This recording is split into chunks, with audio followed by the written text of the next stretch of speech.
Olá, tudo bem com você? Eu sou Ana Rício e adoro fazer pão de fermentação natural. Se você tá aqui, é porque você também gosta, não é mesmo? Nós estamos hoje aqui para uma aula muito especial, que é sobre assar pães no forno caseiro e tirar o melhor pão que você puder usando o seu forno caseiro.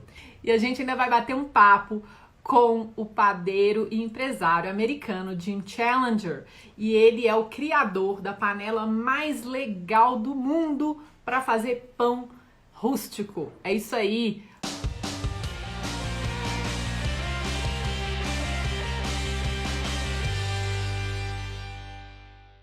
Tudo isso hoje. Vamos começar. O Jim já entrou. Bom dia! Good morning, Jim! Hi! Pessoal, a aula vai ser bilíngue. Eu vou falar em inglês com o Jim, vou traduzir para vocês em português.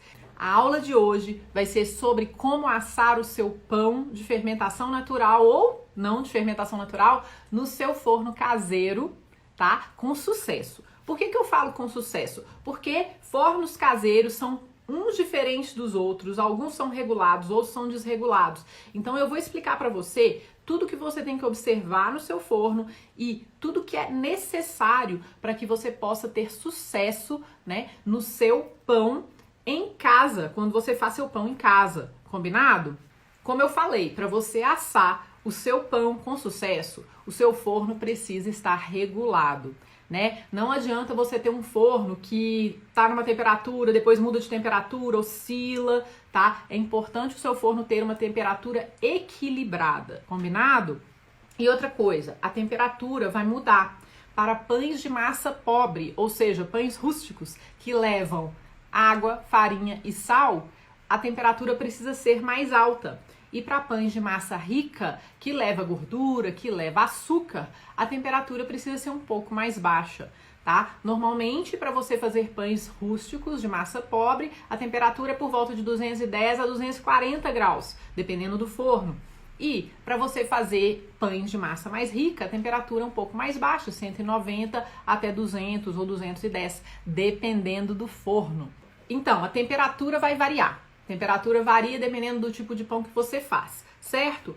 E o que acontece? O vapor, tá? É essencial para pães que são de massa pobre, ou seja, os pães rústicos. Esses pães lindos que a gente faz de fermentação natural, né? Eles precisam de vapor, eles precisam de um forno muito quente e de umidade para que eles possam crescer, para que eles possam ter uma casca douradona, para que eles possam ter crocância e brilho, tá? Sem o vapor, o pão vai ficar fosco, não vai crescer tanto, vai ter uma casca muito grossa e vai ficar pesado. Agora é o seguinte, depois disso, depois de falar desses pré-requisitos, né, de assar um pão com sucesso, você vai falar assim, mas como que eu sei que o meu forno é regulado? Né? Aí o que eu vou te recomendar? Vou recomendar que você tenha um termômetro de forno. Termômetro de forno é isso aqui, ó. Tá? Com esse termômetro, ó, tá? Com esse termômetro aqui, você vai conseguir saber se o que tá no marcador do seu forno é a temperatura que o seu forno vai dar. Se o seu forno não estiver correspondendo com o marcador, aí você precisa contratar um técnico para ele consertar o seu forno, tá bom? Porque é importante você ter um forno bem regulado. Essa é a forma mais barata de você saber se seu forno está regulado ou não, tá? Como que você vai fazer vapor no seu forno caseiro? Por que eu falo forno caseiro? Porque muitos fornos profissionais já vêm com a tecnologia dentro deles para fazer vapor, né? E por isso que a gente come pães maravilhosos, né? Dependendo da padaria que a gente compra o pão é uma delícia, crocante, porque o forno em que ele foi assado tinha jatos de vapor, era um forno bem quente, normalmente é um forno de lastro, né? Com aquelas pedras que absorvem muito calor, e por isso o forno é todo preparado para fazer aquele tipo de pão, né? Aí você vai falar, mas como que eu vou fazer isso no meu forninho caseiro? Aí eu vou te contar como, agora.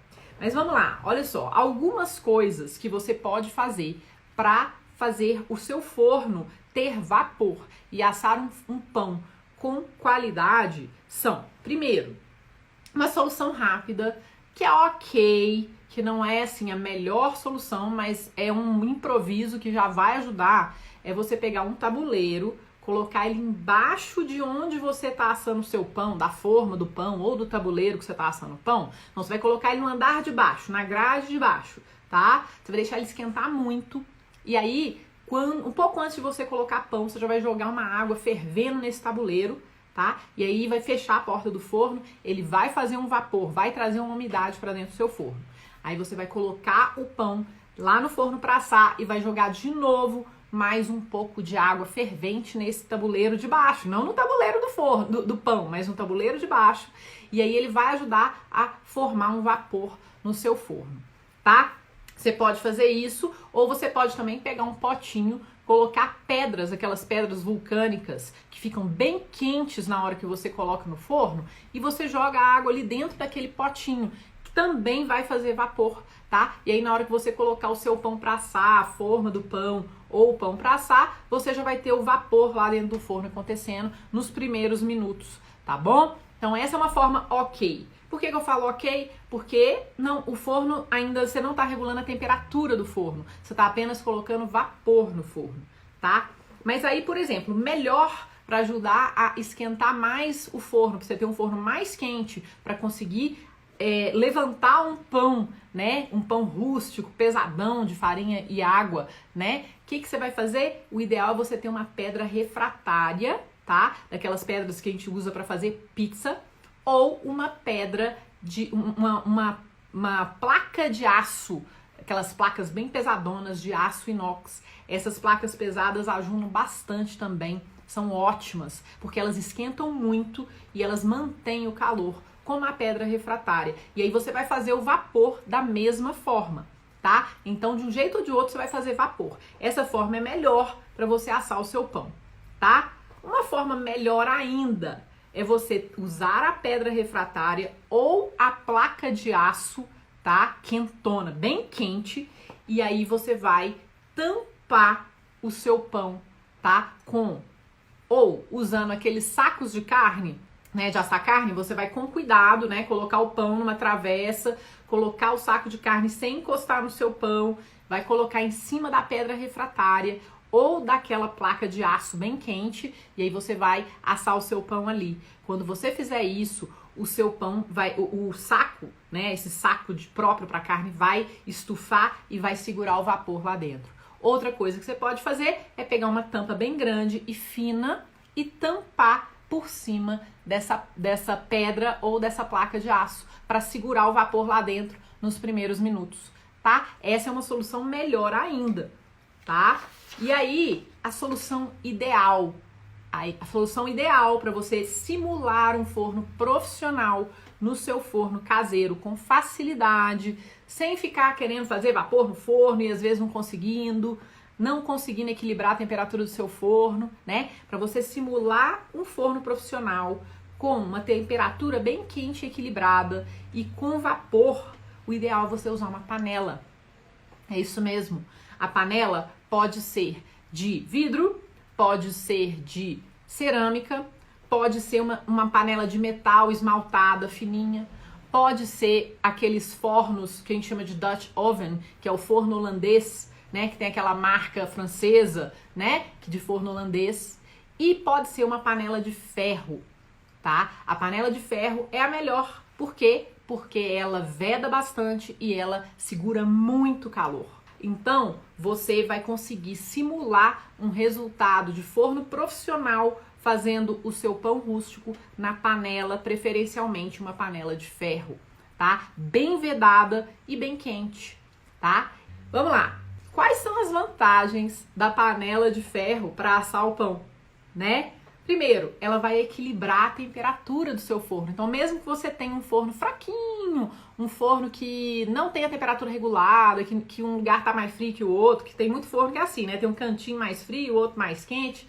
Então, se você tem esse tipo de forno, com a panela de ferro, você vai concentrar o calor na panela e ela vai equilibrar a temperatura, né? E você vai ter uma panela bem quente para assar o seu pão. Outra coisa, ela vai aumentar a temperatura de cozimento, mesmo o seu forno não chegando lá. Seu forno não chega a 210, né? A panela vai tender a ser um pouquinho mais quente, porque o ferro vai absorver muito calor. Então você vai ter uma panela bem quente, concentrada ali para você assar o seu pão. E outra, ela vai simular o vapor, os jatos de vapor do forno profissional. Então você vai ter um ambiente quente e úmido para assar o seu pão nos primeiros minutos. Depois você destampa a panela e termina o cozimento, tá? E eu vou explicar para você, né, agora como que você vai assar o seu pão na panela, tá? Então a gente agora eu vou dar algumas dicas para você assar o seu pão na panela. O que você vai fazer? Você vai primeiro ter muita atenção. Esse momento é um momento extremamente importante. Por quê? Porque a panela tá quente, o forno é quente, o seu pão, a massa é delicada. Então você tem que tomar muito cuidado, tá bem focado, com bastante atenção nesse momento, tá? Outra coisa, use luvas compridas e de boa qualidade. Olha só, eu tenho essa luva aqui, ó, super comprida, de boa qualidade. Por quê? Para não queimar essa parte aqui quando a gente tá no forno, tá? Essa luva é super boa, aguenta muito calor e não vai me deixar queimar. E é importante você sempre estar de luva quando você tá com aquela panela quente, porque já aconteceu comigo de eu tirar a luva por algum momento e aí eu pegar na tampa da panela quente, eu queimei todos os meus dedos. Então você não quer que aconteça isso? Presta atenção no que você tá fazendo e usa luva o tempo inteiro, tá? Outra coisa, na hora que você for transferir o seu pão para a panela, coloca um pouco de farinha na base do pão ou um pouco de fubá na própria panela, tá? Para não grudar na base da panela, tá? Isso se você for transferir a massa sem nada, se for colocá-la direto na panela. Agora, você também pode, se você preferir, usar um papel específico, que é um papel siliconizado. Tem algumas marcas no Brasil, né? Dover, Asalite, né? Esses papéis, vou até te mostrar um aqui para você ver como que funciona. Esses papéis têm um lado que brilha, tá vendo? Esse lado que brilha não deixa a massa grudar. Ele não é papel manteiga. É importante você saber isso. Isso aqui não é papel manteiga. O papel manteiga gruda no pão. Esse aqui não é papel manteiga, não gruda no pão, tá? Se você não tem esse papel, você pode usar esses tapetinhos aqui de silicone que ajudam no transporte da massa para a panela para evitar que você queime, tá? Então, são essas as recomendações que eu dou se você quiser usar alguma coisa para ajudar a transportar a massa com cuidado para a panela. Outra coisa, quando você coloca a panela no forno, ela tem que estar pré-aquecida. Normalmente ela tem que estar pré-aquecida, a não ser que você esteja usando uma panela muito fininha, né? E tem uma panela, ó, a tampa dela é essa daqui, né? Que é bem fininha, esmaltada e ela não é tão boa quanto a panela de ferro, mas ela é boa, ela é levinha, tá? Então você pode usar essa panela, ela não precisa ser pré-aquecida, mas ela tem que estar muito bem vedada, porque senão o vapor escapa dela, tá? Então a desvantagem dessa panela é que o vapor às vezes escapa, tem que estar bem vedadinha, tá? Mas você pode usar. Ela não precisa ser pré-aquecida. Agora a panela de ferro precisa ser pré-aquecida no forno antes de você colocar a massa nela, tá? É importante você saber disso. E aí o que você vai fazer? Colocou a panela no forno, tampa a panela.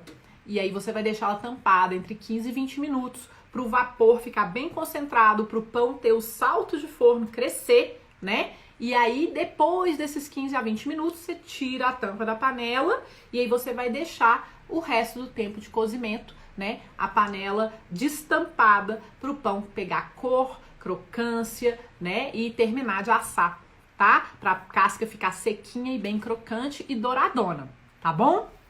E é o seguinte, tempo. Os tempos e a temperatura podem variar um pouquinho dependendo do forno, né? Dependendo do seu forno, vai ser um pouco mais alta a temperatura, um pouco mais de tempo ou menos tempo. Vai depender do seu forno. Aí você vai ter que testar e ver o que funciona melhor para você, tá bom? Então, essas são as dicas, né, que eu dou para você que quer fazer pães em casa, né? E com sucesso, tá? E eu vou mostrar uma panela para você. Essa panela aqui, ó, de ferro, tá vendo? Essa panela aqui é ótima também para brasileiros, né? Para quem tá aqui no Brasil e tudo. Essa panela é muito boa, tá? Mas, vamos lá. Por que ela não é a melhor panela e por que a Challenger do Jim é muito melhor? porque a Challenger é feita para assar pão. Então agora a gente vai conversar com o criador dessa panela maravilhosa, né? Que é a Challenger. E é o Jim. Eu vou chamar o Jim aqui agora. Ah, we did it. Yeah! How are you? Great to see you. Good to see you too. Ah, that's so nice. That's so much fun. I was looking so much forward to this live. Thank you for being here, Jim. Hey, thank you for inviting me. This is so fun. I wish I could have heard everything that you were saying before, but hi to everybody important in Brazil. I'm sure you know everything that I was saying, but I can tell you later. Exactly. Jim, here's what we're gonna do. I prepared a few questions for you. They're very hard questions, and you're not gonna know how to. I'm just kidding. They are questions that you're gonna know how to answer very easily. But I think it's cool that we have a little bit of a script, and we can get out of the script if we want to. We have time. We have around like 35 minutes to talk. Okay. So I just want to make sure that people know who you are, know a little bit about you, and then we're going to get to the Challenger and to all these ideas that you have and all this incredible work that you've been doing to help spread the culture to the world, okay? Yes. So I'm just going to translate what I just said to folks and then I'll get back to you, okay? Gente, o negócio é o seguinte, olha só. Eu falei com o Jim aqui que a gente vai conversar um pouco sobre como que ele é, sobre quem ele é, para ele contar uma história para vocês entenderem de onde ele vem. E aí depois a gente vai falar sobre a panela que ele criou e sobre os produtos que ele está criando, porque como o Jim está ajudando a espalhar a cultura do amor ao pão pelo mundo, né? E a gente está fazendo esse trabalho junto, em conjunto, junto com você também que está assistindo, porque você vai ajudar a espalhar essa cultura para o resto de todo mundo aí que você conhece. Então, todo mundo aqui que está junto está ajudando a espalhar a cultura do pão pelo mundo, pelo Brasil e pelo mundo, tá bom? Então, a gente vai começar. Eu vou fazer umas perguntas para o Jim e vou traduzindo para vocês, né, de inglês para português. Combinado? Então, vamos lá. Ok, everybody. Vamos lá, let's start. I'm going to silence the comments here on Instagram right now, so we can actually focus on what we're going to talk about at the moment, and then I'll open the comments later. All right? Okay, let's start. Jim, tell us a little bit about yourself and how your story with bread started. Let's see. It really started with cooking. So I've always liked cooking for my family, my kids, all their friends, all our friends. And it kind of led into making pizza. But then, you know, I love pizza. So that's where it started. And then it was like, how do you make better pizza? And I thought, well, you got to make a better crust. And I'd sort of experimented with bread several times in my life, but, you know, always kind of gave up because it seemed so hard. But then I looked at my wife one day and I just said, you know what, I'm just going to give it 3 years. I said, I'm not going to quit this time. We'll get great bread out of it and we'll get great pizza out of it. So I kind of jumped in with yeast for probably not too long, maybe only a month or two. And I met Trevor J. Wilson and he said, Jim, you know, if you want to ever bake with sourdough, you should just jump into sourdough. It's different than yeast, but it'll be more fun and you'll love it. So now it's been almost 4 years and I love it. Perfect. I'm going to let folks know what you just said and then I'll get back to you. Okay, that works. Gente, então é o seguinte, eu perguntei pro Jim, né, como que começou a história dele com o pão. E ele falou que, na verdade, assim, ele sempre gostou de cozinhar para a família dele. E aí, ele começou fazendo pizza, que ele sempre gostava muito de pizza. E a meta dele, né, o sonho dele era fazer uma pizza deliciosa, né, que fosse crocante e macia ao mesmo tempo e tudo. E aí ele começou a fazer pizza e ele tentava fazer pão. O pão de fermentação biológica, ele tentava de vez em quando, não conseguia, fazia, não conseguia, o negócio não dava certo, ele desistia. Aí ele chegou para a esposa dele um dia e falou, olha, eu vou tentar aprender esse negócio, eu vou fazer esse negócio de qualquer jeito, eu vou estudar esse negócio, esse pão, e vou tentar, não vou largar. E aí, ele começou a fazer o pão com fermento biológico, e aí ele conversou com um padeiro americano, que é um padeiro super massa, que é o Trevor, e conversou com o Trevor, e o Trevor falou com ele, olha, se você quiser realmente fazer pão, faz pão de fermentação natural, porque ele é muito mais desafiador, mas ele é muito melhor. E aí o Jim começou a entrar nessa história de fazer pão de fermentação natural há mais ou menos 4 anos atrás, né? Ele começou a se esforçar para aprender esse tipo de pão. Beleza? Então vamos continuar.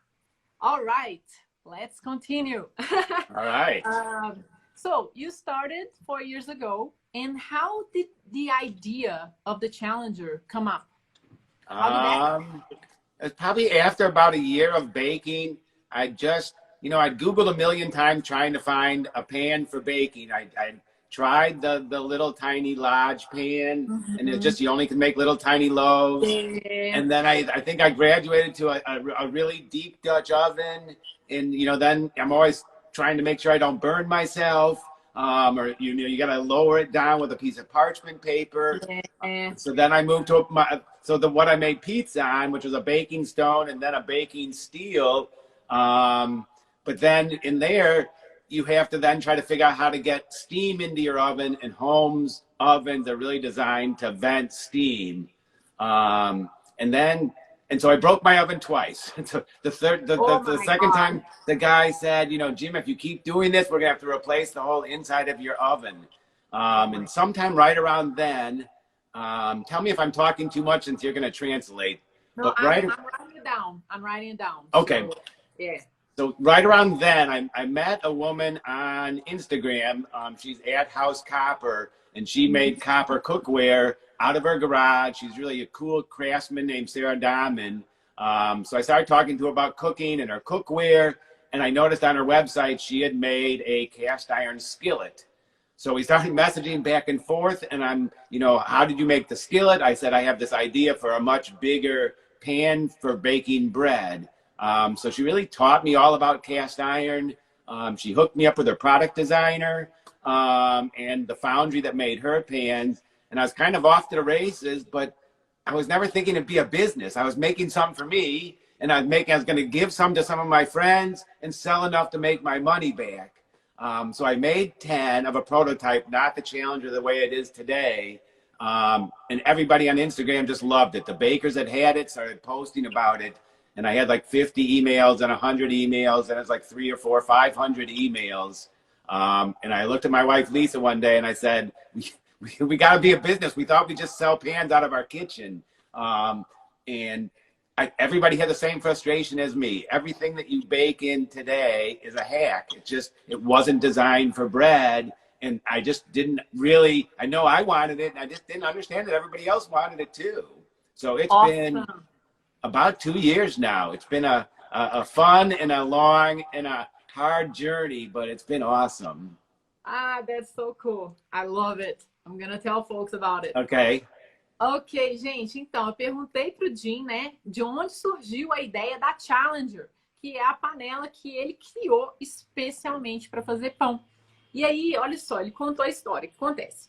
Ele estava fazendo pão, né? Ele começou há mais ou menos 4 anos, estava fazendo pão e tinha mais ou menos 1 ano que ele estava sofrendo, porque ele usava panelas pequenas, ele usava panelas que não cabiam pães de tamanhos maiores, ele usava panelas que queimavam a mão dele, que é o que eu expliquei para vocês, por isso que tem que usar, né, esses tapetinhos, tem que usar esses tapetinhos e tal. Ele estava cansado desse tipo de panela, entendeu? Então, o que ele fez? Ele começou a pensar, ele falou assim, gente, eu cansei dessas panelas.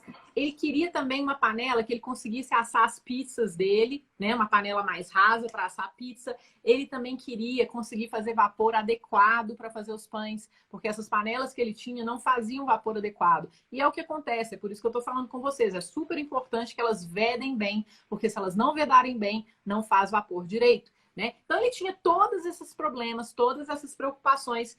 E um dia ele conheceu uma mulher no Instagram, uma moça que tinha feito a panela de ferro dela. Ela criou uma panela de ferro e pediu para uma fábrica fabricar essa panela de ferro para ela.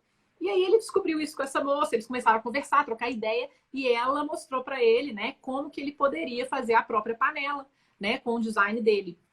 E foi o que ele fez, ele buscou os fabricantes, desenhou a panela, desenvolveu, né, e aí ele fez umas 10 unidades mais ou menos, e apresentou para uns amigos padeiros dele. E o pessoal amou a panela.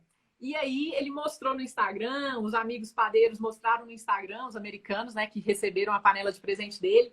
E aí ele falou com a mulher dele, falou, gente, agora todo mundo tá pedindo a panela, um monte de gente pedindo a panela, mais de 500 e-mails que ele começou a receber, pessoal, eu quero essa panela, eu quero, que eu tenho o mesmo problema. E aí foi quando ele resolveu criar um negócio, né, e desenvolver e produzir a Challenger em larga escala, né, porque muita gente queria fazer pão numa panela boa, específica para pão. E foi aí que ele começou há mais ou menos 2 anos a produzir a Challenger em grande escala, tá bom? E aí, ok, I told people how you started producing the Challenger in large scale in comparison to what you planned in the beginning, which was just for yourself, right? Yeah. So that is so cool. It's just lovely to hear that and how things, just happened, And I remember actually, I used to follow Trevor a lot. And I remember when he showed the challenge, I was like, geez, what is this pan? I wish I lived in the United States so I could have one. Yeah. So yeah, he was one of the first ones to get the pan. So he was pretty instrumental. He was instrumental talking about the first pan, but then he was hugely instrumental in the whole redesign between the prototype and what we have today. So we messaged lots back and forth. Ah, that's so cool. Awesome. So now let's talk about the advantages of the Challenger in comparison to the regular pans. We kind of talked about, you kind of said your problems. I also said the problems that you had, which are the problems that I always had too, right? So, and the Challenger solves them all because it's a totally different experience when you bake with the Challenger. So let's like just simply list the advantages of the Challenger when compared to a different cast iron pan or any other pan. Yeah, the real thing is it's really an upside down Dutch oven. So if you look at it, it's kind of like the top is flipped over. But then we worked really hard to get the handles right, to make it really easy to manage. That was one of the biggest things for us, was since every baker has to take the cover off halfway through the bake, you got this very, very hot cover. And so we put these really big handles on the top so that you can be wearing oven mitts and easily take the cover off. And then the other thing, the other big thing, so getting away from the Dutch oven side, is we shaped the pan for bread. So once again, everything was either round, they were small and round, or big and round. So we worked really hard to make sure it could fit 2 demi-baguettes next to each other. So that's where a lot of the width came from. And to make sure you could get about a kilogram boule in there, which are big and round, and also very large batards. So we worked a lot on the right size and the right shape. So really you could do anything. It bakes great pizza. You can make fougasse. You can make really any style of bread in it because of the size. And then I'd say that the third, or the other 2 elements are, you really need heat when you're baking bread. And cast iron is the best conductor of heat. It both radiates it and it also retains it. So that it stays hot. It's almost like an oven within your oven. So you get that heat that you need when you first put your loaf in.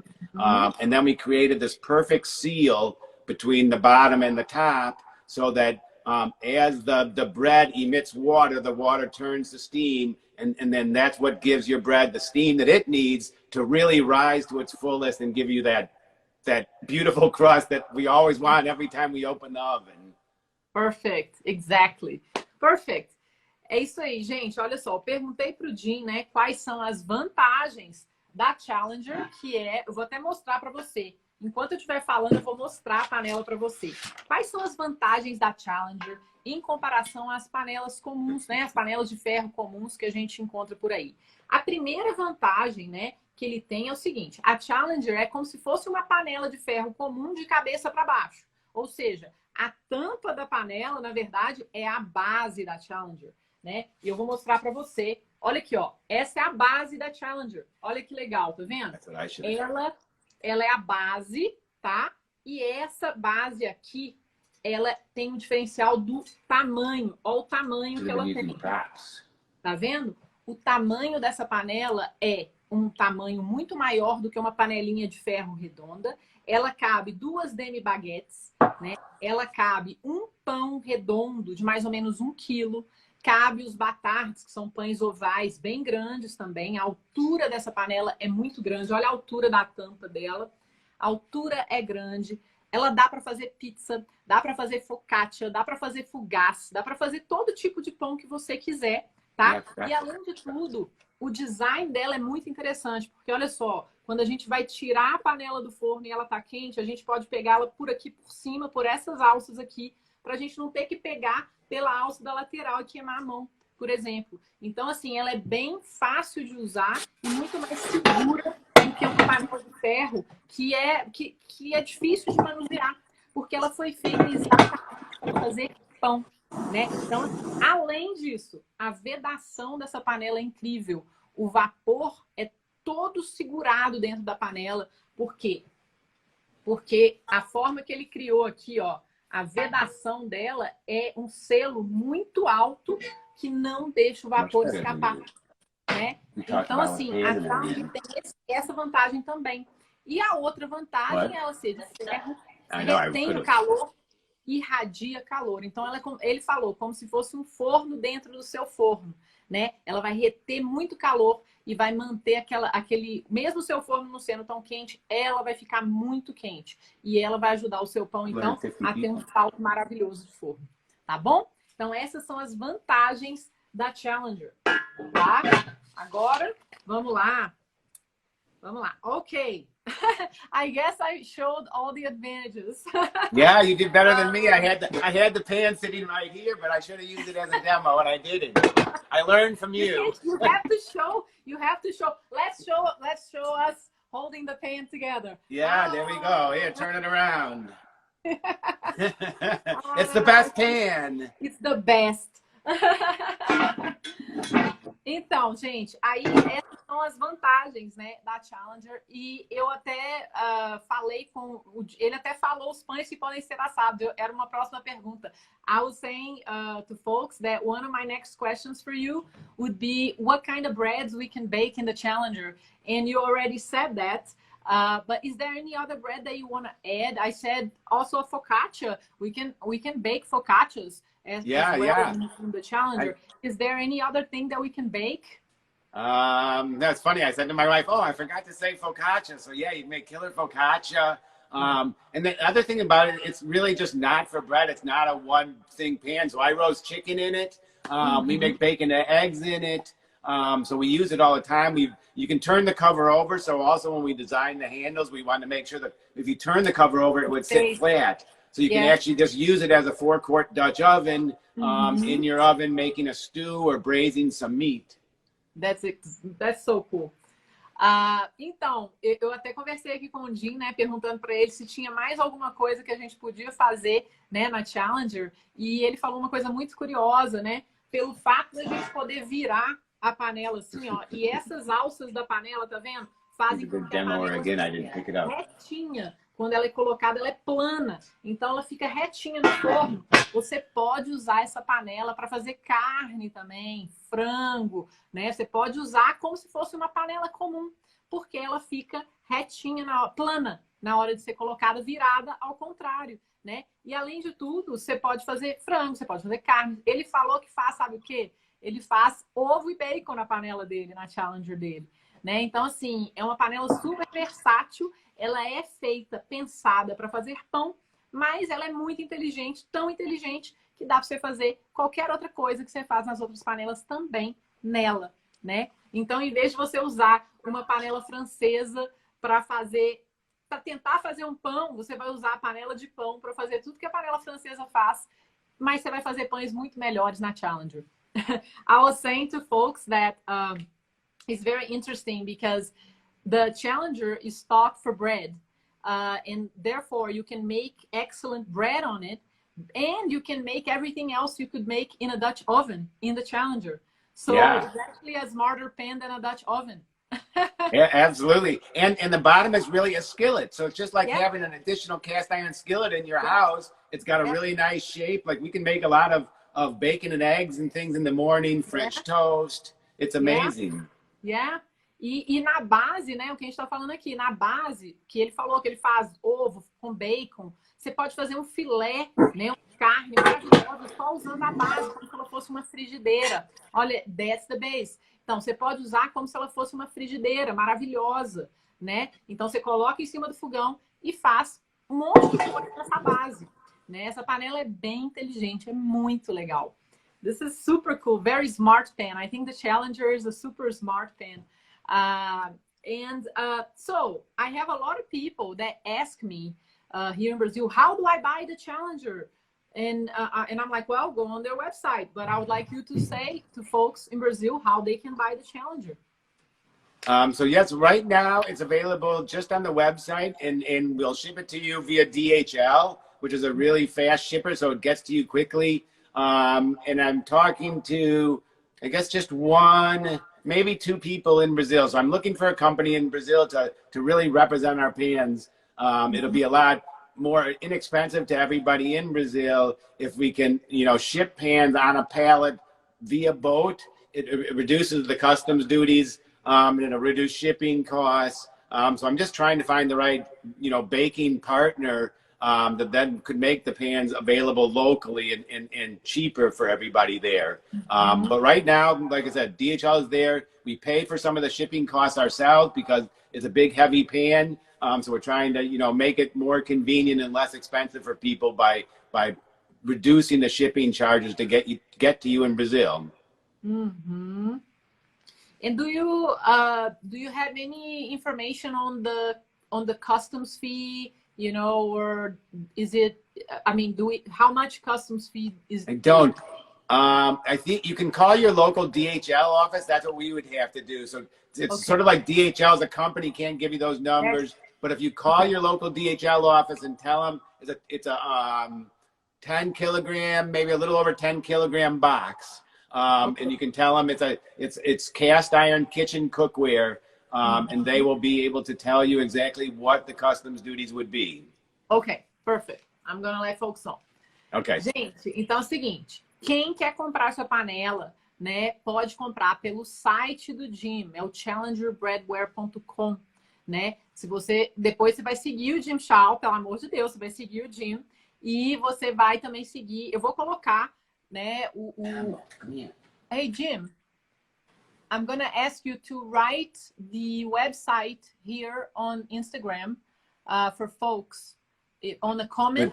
On the comments? After, Hey, Lisa, can you comment? After we stop talking, when we finish our chat, while I'm saying goodbye and everything, you can write the website for folks to buy. Okay? Okay. My wife's going to put it on there right now, too, but I'll do it at the very end also. Perfect. Great.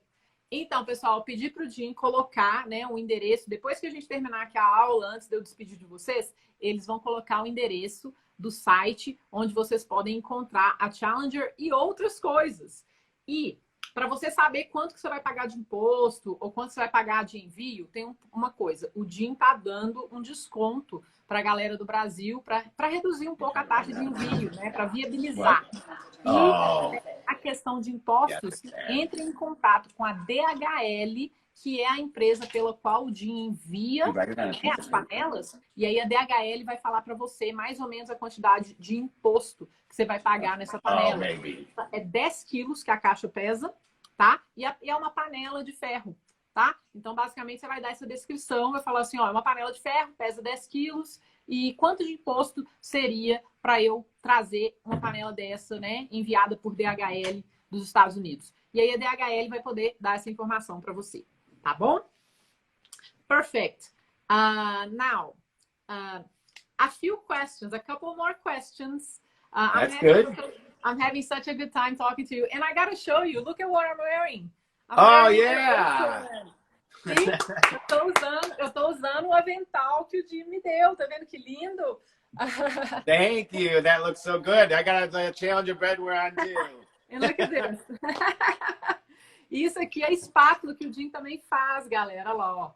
Tá vendo? Ele vende essa espátula aqui no site dele também. Essa espátula maravilhosa. Love it. It's então, nice in your hand. Thank you. Então, agora eu vou perguntar umas coisas pro Jim, tá? Perguntar umas coisas importantes. Vou pedir uma dica, né? Algumas dicas que ele tem para padeiros. I'm gonna ask you, Jim, for some tips. Because you're always giving great tips on your Instagram. I love your Instagram. And what are your tips for people who want to be better bakers? I give a lot of tips too, but I want you to give your tips to the folks that are watching right now. You know, there's so many tips and so much to learn. The thing that I've really been kind of focused on really lately is, you know, why is it so hard? I think people are always intimidated about jumping into baking with sourdough bread. And I think what tends to happen is they'll find a recipe, and the recipe could be made by a great baker, and it'll be too complex for them. So then over the last, I think about a month, I thought, well, how do I simplify the process so that people new to sourdough can really jump in? And it kind of came down to me. It's really just 3 ingredients. And so keep your flour consistent. So I'm baking right now with all white flour, as much as I love the taste of whole grains. I love milling my own whole grains. But if you stick to white flour and you get really good at it, you do well. And the other thing, what happens in a lot of the recipes that people find is they have a lot of water in them. And what I found is if you really drastically reduce the water down to what they call 65% hydration, which is just 65% of the weight of your flour, you use water, and it makes for a very easy dough to manage. And that's really it. 2% salt, and then you put in your starter. And so I've been baking, I think, probably the last 2 weeks, every single day. I'm learning a lot. So I've been baking for 4 years. Even me going to this, what I call a keep it simple sourdough bread, has taught me so much. I've learned how to shape better. I've learned how to score better. It's incredible to me how much I'm learning by trying to come up with a recipe to not intimidate people just new to the sourdough world. Perfect. Yeah, I super agree with you, because that's one of the things that I tell my students: repetition, consistency. People are like, oh, I want 1,000 recipes. Dude. Yeah, exactly. Before you want 1,000 recipes, you need to be good at one. Yeah, right? I agree. To be good at one recipe, you need to repeat and repeat and repeat, because that one recipe changes every day. It does change every day, and each day then there's a little bit more knowledge you have. And so if you can get really good at one recipe, the next time you move to a new recipe, it'll be easier. But if you bounce around too quickly, you know, I've done it a lot myself. You end up opening the oven and you're like, oh, it's not what I wanted. It's much nicer to open the oven and see a beautiful loaf and go, yes, I did that myself.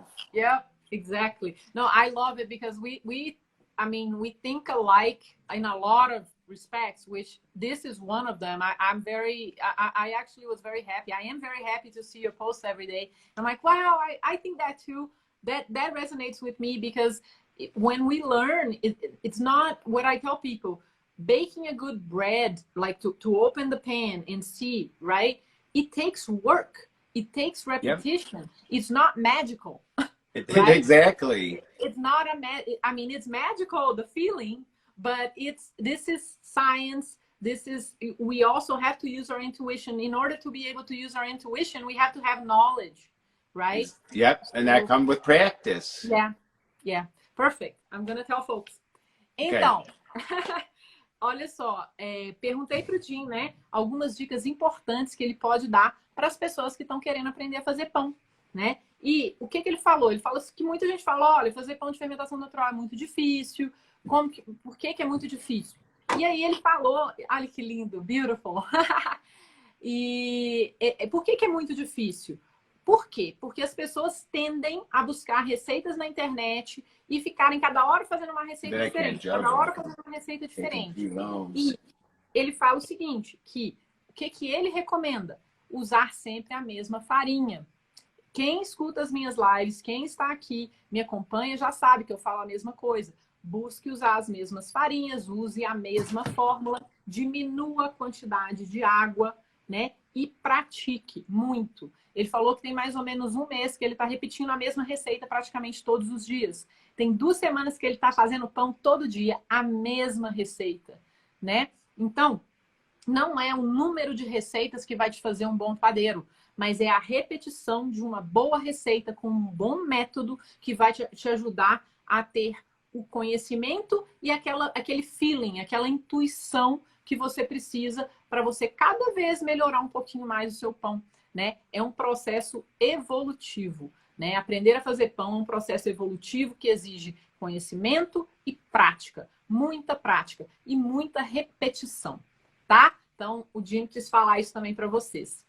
Great, Jim. This is great. I think it resonates a lot with what I usually say. So it's good because, I mean, I see an awesome baker like yourself, a person that really wants to learn, that really wants to evolve.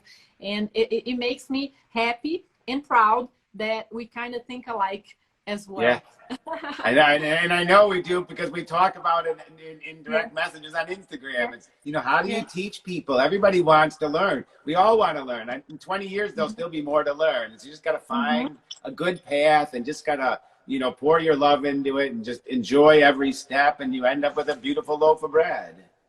Beautiful. Look at that gorgeous loaf of bread. Gente, olha que lindo esse pão do Jim. And everybody thinks you need a lot of water, and you don't need a lot of water. So this bread is so soft and so delicious and it's only got 65% water. And if people jump into 80 or 85% water, the dough is so sticky, it's just hard to do. And I think if they keep it simple, it's easier and beautiful. Beautiful, gorgeous, love it. And I have a question. It might be hard. What is your favorite bread to eat? My favorite bread to eat? Anything that comes out of my oven. Love it. Ai, que bonitinho.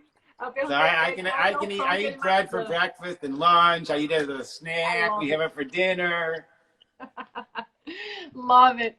Eu perguntei para ele, né, qual que é o pão que ele mais gosta de comer. Ele falou que qualquer pão que sai do forno dele é o pão que ele mais gosta de comer, que ele come no pão no café da manhã, no almoço, no jantar, ele come pão o dia inteiro. Delícia, eu também. And I mean, we are having to get to the end of our talk because Instagram is going to cut off. But unfortunately, but I have another question, a last question for you. Yes. Before we say goodbye, I usually tell folks that making bread is awesome. In Portuguese, the word is massa. Massa is dough, and that's what massa means, right? And the word massa means awesome in Portuguese as well. Really? So making bread is awesome because making bread is dough, right? Massa. So I love that. I love that.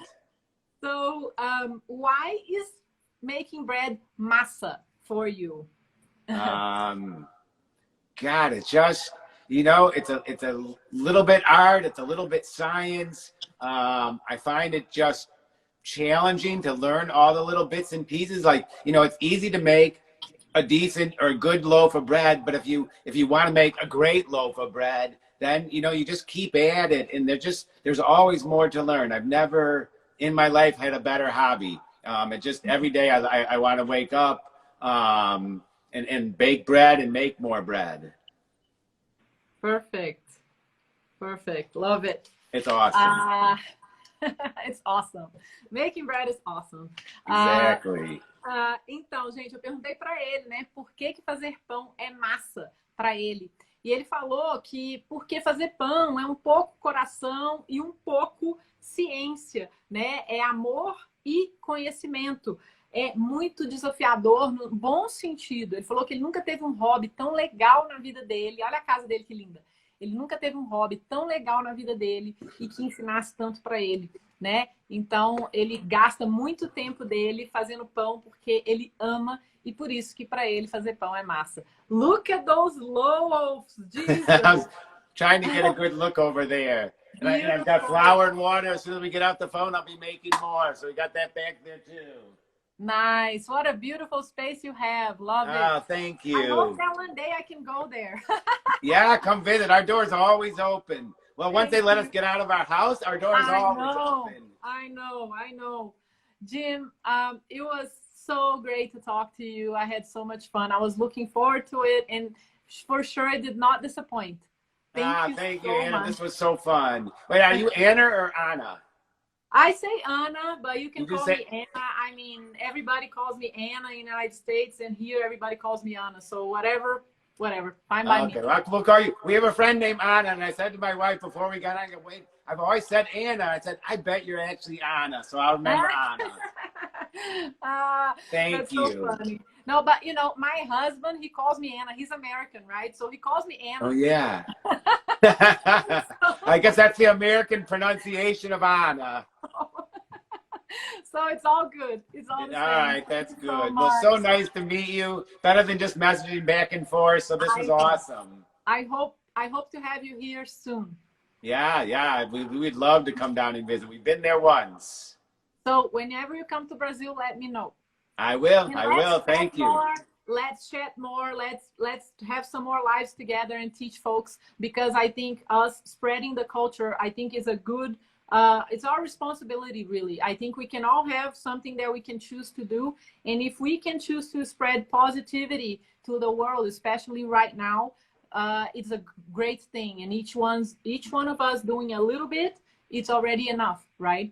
Yeah, I think, and yeah, I mean, so that's the perfect point, especially now, because if you can share bread with somebody that you know, you can bring it down to a neighbor or an old couple. It's just a way of giving some love, giving somebody just something really delicious to eat as they're kind of stuck at home, especially now. But bread is the basis of life. You know, Yes. so many cultures, not really the United States culture is based on bread, but it is the base of everything. Perfect. Exactly. Thank you so much. Thank you. Love to you. Love bakes, and making bread is awesome. That's what I Exactly. So Thank you, Anna. soon. Tchau. Tchau. Bye. Gente, esse foi o Jim Chow. Essa foi a nossa aula super especial sobre como assar o pão em casa. E a gente falou sobre a panela mais legal, do padeiro mais legal que fez essa panela, né? Eu espero que vocês tenham gostado e eu espero você numa próxima aula. Tchau!